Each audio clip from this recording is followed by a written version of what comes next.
Hey there, cats and kitties. I am the Blues Man, SXE Blues, and today is 9/11. That is September 11th, 2011 to be exact, and 10 years to the day when the tragic events unfolded in New York City, the World Trade Center, and other states in the U.S., and arguably over the last decade may or may not have changed the face of humanity, the way we perceive our existence, and not just people in the U.S., but the world abroad. For some, it's brought us closer and made us more aware of the, sort of fickle finger of fate, as a teacher of mine once said, that we all must endure of love and loss, and brought that, to the forefront of our minds. For me personally, I don't want to sit here and, make any grandiose platitudes. I just wanted to relate some humble remembrances, if you will, of that day that I personally experienced. To give a little background, this was about 2 years after my sister and I lost our mother, and about 6 years after we lost our father, and a couple of grandparents passed on during that time period as well. And unfortunately, the day that all this happened was during a time when the state of Florida had actually taken her out of my care temporarily. It was just me by myself, and the night before had been just like any other night. I had been writing into the wee hours and had some, late night TV on in the background. Finally, I went to bed, and I was woken up the next morning by my phone ringing. I didn't get out of bed immediately. I heard my grandfather's voice sounding a little worse for wear on the answering machine, and I figured I'd better get up and see what this is about, so I called him back. When he answered the phone, he just sounded very shocked and, sort of almost borderline stammering. He only said like 2 or 3 words, something along the lines of, "It's happened again. We're at war. Turn on the TV." And I really didn't know what to make of it, so I said, "Okay, I'll get back to you." I hung up.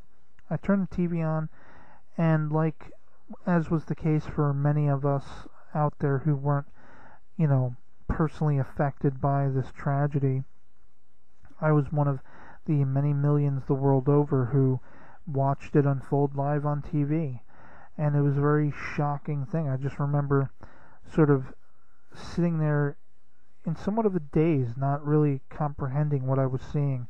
It was soon after the first plane had hit the first tower and smoke was billowing out, and right there, while the announcer, or whatever you want to say, was talking and giving play-by-plays about what was happening, there came the second plane, and it crashed into the building, and I just sat there stunned.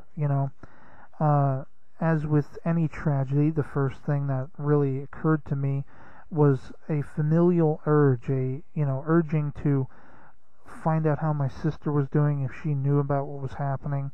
We had some relatives who were in the New Jersey, New York area at the time, being that is where we lived previously, and I immediately called them and left the messages to find out how they were, make sure everyone was all right, just like anyone in that sort of situation would do. And I hadn't heard anything back from them probably for a day or two, or maybe even later that night. I don't really remember.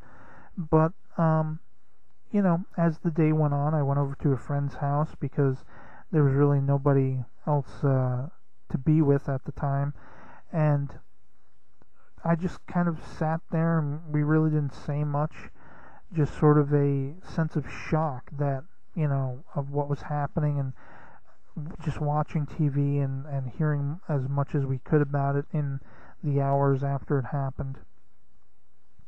And, it was a very surreal experience, but it definitely speaks to, what life is about. Life is never easy. It's filled with tragedies, both big and small, and it's filled with equal joys, big and small. This was, of course, one of the biggest tragedies in the, definitely in my lifetime in any case. I equate it with people who experienced Pearl Harbor in World War II, the start of World War II. I equate it with the, concentration camps of the Holocaust, what it must have been like for those people to be around that suffering and to see people suffering. Of course, I'm not here to argue or gauge, which tragedy is worse, which has the longer lasting effects on who and how. It's all the same when it comes down to, at a very basic fundamental level, tragedy is tragedy and loss is loss.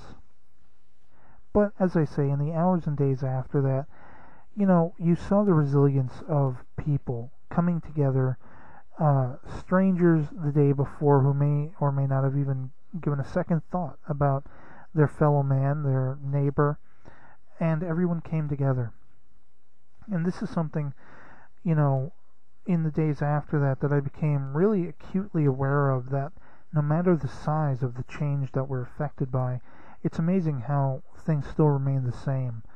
In the days and weeks after we lost our parents, you go through that mourning period, that grief period, but you still, eat the favorite foods that you have, you still drink the favorite drinks, you still watch the shows. I mean, there is a period of time where you may not actively seek it, but eventually.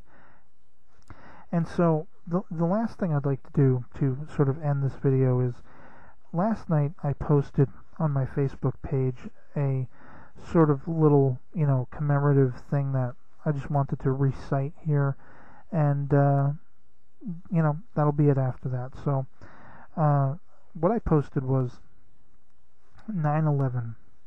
Remember this day, not in fear, but in triumph.